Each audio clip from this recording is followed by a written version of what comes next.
திருவள்ளூர் மாவட்டத்தில் காலை முதலே பரவலாக விட்டு கனமழை என்பது பெய்து கொண்டிருக்கிறது.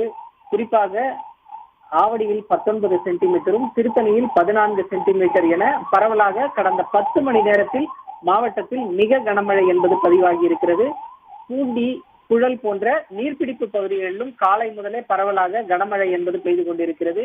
புழல் ஏரி அமைந்திருக்கக்கூடிய செங்குன்றம் சுற்று வட்டார பகுதிகளில் கடந்த 10 மணி நேரத்தில் 7 சென்டிமீட்டர் மழை என்பது பதிவாகி இருக்கிறது.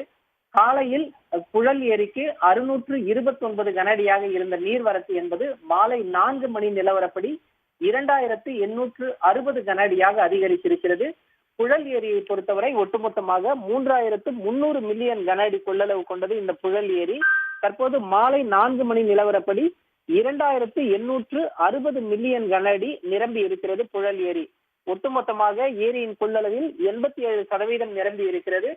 அதே போன்று 21.12 அடி உயரம் கொண்ட புழல் ஏரியில் தற்போது நீர் இருப்பு என்பது 19.24 அடி உயரத்திற்கு தண்ணீர் தேக்கி வைக்கப்பட்டிருக்கிறது. தொடர்ச்சியாக ஏரிக்கு நீர்வரத்து என்பதும் வந்து கொண்டிருக்கிறது.